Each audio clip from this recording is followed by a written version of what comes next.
Two Huskies. They've been here for a couple of weeks. See, there's tracks right there. See that? The female's in there right now. The male just outside. My name is Brandon McMillan.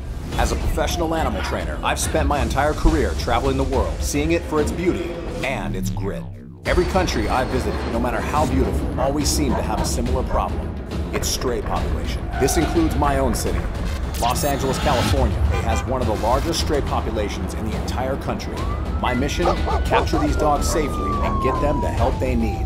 This is Stray Recon.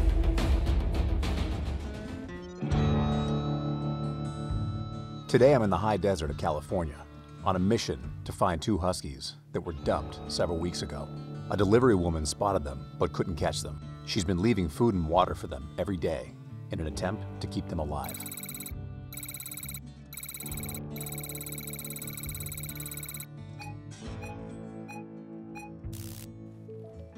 Welcome back to the high desert, man. Back to the high desert. What's going on? Two Huskies. They've been here for a couple of weeks. And they've been up in the high desert here. Obviously, it was 111 here yesterday, but they've been staying underneath this culvert, underneath the railroad tracks here. There's two of them, and they kind of hang out there. There's been a woman that drives by here. She's a package deliverer, and she's seen them every day. Yeah. And she brings them food and water. They come out and they'll eat the water, but she can't get too close to them. One of them has a leash on. Both have collars. You're pretty certain sometime in the day they're going to come back in one of these? Yeah, this is the only cool spot in the area. This is the only water source out here. What if we took the water, put it inside the trap, along with the food? I mean, their resources, they're gonna have to go to their resources eventually. Shelter, food, and water is the only thing they need right now. The trusty trap, she serves me well. It's like the Millennium Falcon. She's not pretty, but man, she has been in some battles. These dogs are reported to be extremely timid and feral. So there's little to no chance we'll be able to catch them with our bare hands. Because of this, our only option will be to use live traps. All right, so a lot of you are already familiar with this. This is a live trap, also known as a humane trap. We put the food, the bait over here. A lot of food, a lot of nice smelly bait dogs like. And they hit the pressure plate, boom. Back of the trap closes, and at that point, we have our dog. These beef rolls from Lucy are just absolutely amazing. It's just basically a really good tasting sausage for dogs. Ooh. Once they get a whiff of this, there's no stopping. They're going to go inside this trap. All the resources the dog needs out here in the desert heat. To increase our chances of getting these dogs in the traps, we had to be sure these dogs were desperate for food. We spoke to the woman who's been feeding them and told her to cut off their food a couple days prior to us coming out. This makes the food inside the trap that much more enticing. So technically what's happening is I'm creating a big bait trail out here. I'm scattering it everywhere, and the bait trail eventually funnels right into the trap once they hit the pressure plate. The sun just came up about 30 minutes ago, and I already feel the temperature already raised probably about 10-15 degrees. So we're already in the mid-high 80s, and once we hit the mid-90s, there's no way they're going to be out there. They're going to want their shelter.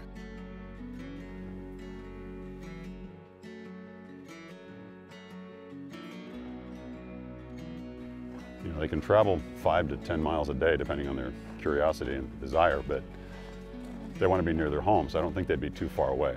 You know, the scary thing is they might be chipped, but if you return to the owners, and they're the ones that dumped them, they'll be doing this again. They'll just find a different place. See, there's tracks right there. See that? And they're older. I mean, they're a couple days old. The wind blows them flat after a couple days out here, so you wouldn't see them. So those are like maybe, you know, 4 days old, 5 days old, which gives me some hope. They're on this side. We got the two traps set next to the drain pipe. We're gonna just do a scan of the area. As I was scanning the desert, I noticed an object behind a bush, so I moved closer to investigate. Surprise, surprise, it's a piece of trash hanging from a tree. One thing you can guarantee about the desert is little things will play tricks on your eyes.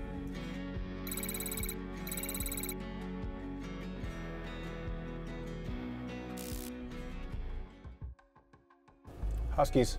Oh, yeah. Two Huskies right there. Okay, there they are. Okay, so here's what's got to happen. I want to see if I can flush them into an area that's close to the trap. Because these dogs are so flighty, I run the risk of scaring them deeper into the desert. Therefore, I need to take an extremely methodical approach. First, I take a moment to assess their reaction to my presence. Then, I begin herding them toward the traps. I'm gonna keep walking towards him. He's gonna back off the closer I get. I know, I know. I know. I know exactly what you mean. Really? I didn't know that. I had no idea. Now I have the dogs in the vicinity of the traps, but not close enough for them to catch a scent of the bait all over the ground. Now, it's a waiting game. Because these dogs are so skeptical of me, I need to be extremely cautious in how I approach my next move. Okay, so now we have the Huskies both on the other side of these drain pipes right here. This is where they've been hiding every single day. This is their den. I can't guarantee it. There's a good chance whenever the heat comes or we approach them, they're gonna run inside these drain pipes. So what I don't want to happen, I don't want them to run through and just run this way, and then we're just back to square one. As the heat of the day was increasing, so was our chances of the dogs seeking out shade and water, both of which can be found only in the drain pipe. Because dogs have such a strong survival instinct, they know the drain pipes are the only reliable thing in this desert to keep them alive. Now, it's simply a matter of time. Oi. Once I get her in the area, there's a big bait field right here. So now what I have to do is I want to get her to that side of the trap. So I'm going to keep just kind of trickling these treats right to the trap. The one guarantee you have of stray dogs is the littlest things can scare them.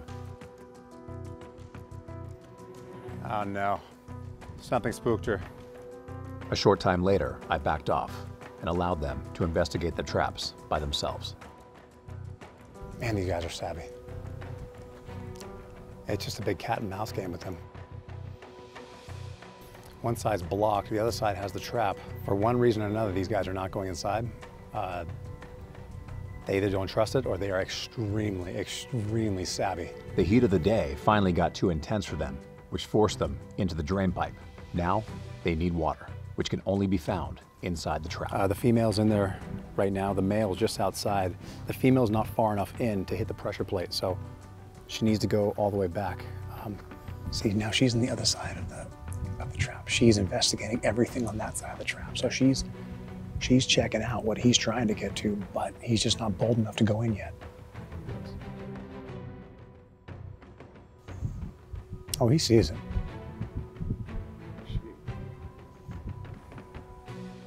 And he's in him, but he's just proceeding with caution. He just can't take that final step.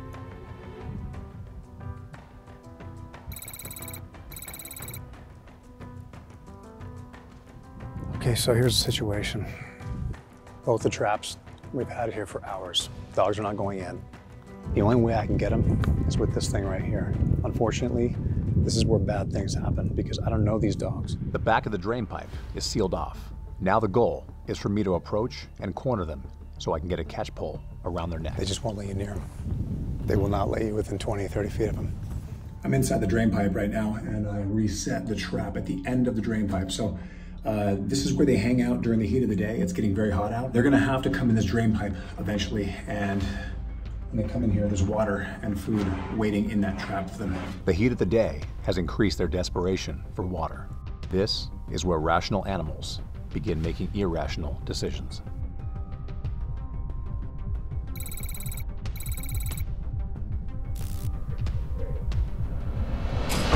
Oh, got him. Okay, we just got the male, and he is in the trap. Now the female, when she heard the trap slam shut, she took off. Now I'm hoping that she's gonna come back around. So we might have to wait a few minutes and see what the female does. Hunter, so the female now is investigating the male who is in the trap, and she is wondering what the heck is going on. There, she's coming over the tracks now. So with any luck, she will go to the other trap, and because she's gonna need water. She has to have water. There's no two ways about it. She needs water and she needs food, and the only way she's gonna get that is go inside the trap. Here's what I'm wondering. She knows when I approach her from straight on. She's just gonna run out that pipe. What I'll do is I'll go to the top here, wait for you. Okay. And then when you're good, I'm gonna scale on the edge on the sand here to make no noise. And when I'm ready, I'm gonna literally just try to get right in front there. And when she sees me, there's a good chance she's not gonna wanna run past me. And if she does, I can hook her. So unfortunately, I'm using your catch pole. As you can see, this thing has seen better days. I think back in 1922, when this thing was invented, it was in really good condition, but unfortunately, you know. 100 years later. Yeah. Well. All right. Now the female is laying down inside the drain pipe. Mike seals off the opposite end while I approach from the front. The only way this will work is if I can scare her deeper into the pipe.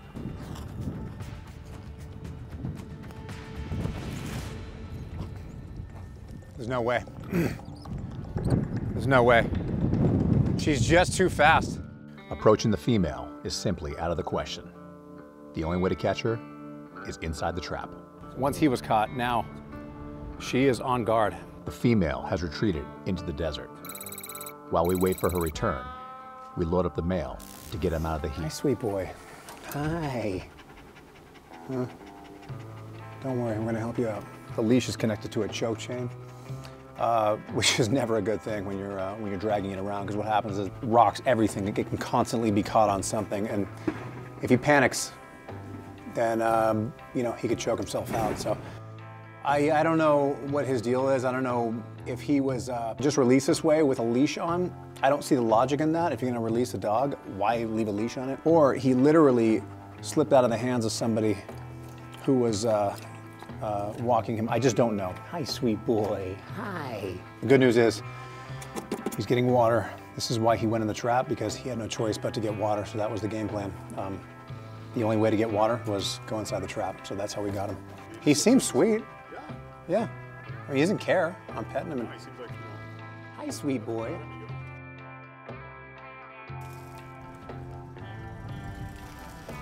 Okay, this is gonna be real fun getting him out. All right. Oh, wow. Okay, with the water's not helping either. Yeah, doesn't help. This boy is scared to death right now. Little does he know, he's off to a better life. Here's the situation. I have to transfer him from the trap to this kennel. The reason why is because the female's still out here. We're gonna put 2 traps out here. So I have to get him out of this trap into this kennel. I don't know this dog, and Huskies, they have quite the bite. The only good news is there is a leash on him. So I'm going to be able to, hold on, sweetie. I gotta pull the water first. Get some room going here. Bring him out here. It's okay, sweetie. Okay, sweetie, come on. Come on, it's okay. You're okay. Can I say hi? Good boy. Good boy. There you go. You're okay. I could tell the second this dog came out of the trap, he wasn't aggressive at all. He was just scared. Come here. There you go. Oh, yeah. Oh, yeah. Yeah, I'm feeling the under the coat right now. I feel all kinds of little bumps and whatnot. And the coat itself, it feels just like years of matty, just kind of knots. It takes a long time for a coat to get like that, a husky coat. That doesn't happen over the course of a few weeks. Good boy. Go on. Go on, inside. All right, it's on you now. Go on, buddy. There you go. Good boy. All right. That was up and down. Oh, I see. The male is loaded up and good to go. We now turn our attention back to the female, who's still out there. Since we have 2 traps available, we set them both up in the drain pipes. Brandon, this is where I appreciate your younger knees. Don't worry, there's the next generation coming soon, and I'll be appreciating them. We left to drop the male off at Beagles and Buddies, which was only 15 minutes away. We hoped that with us gone, the female would return to the trap and get water. 1, 2, 3, come on. It's okay. Pretty dog. All right, come on. Today's the first day of the rest of your life. That's it, man. Hi, Joe.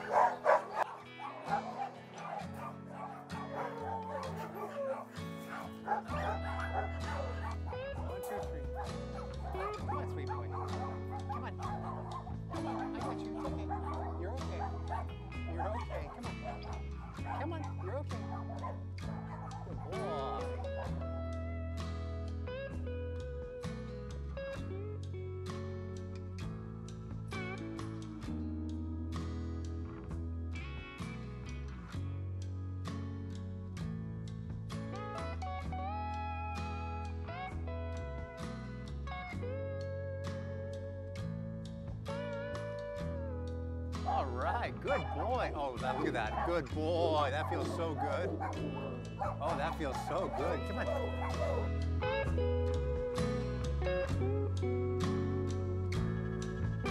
All right, the crew went home, and Mike and I came back because we set the traps in the drain pipes because we knew that the female would come back eventually.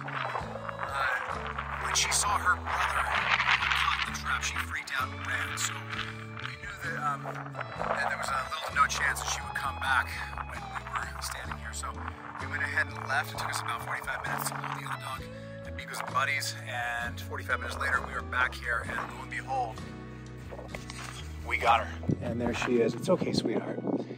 So now it's time to load her up, and she's off to a better life.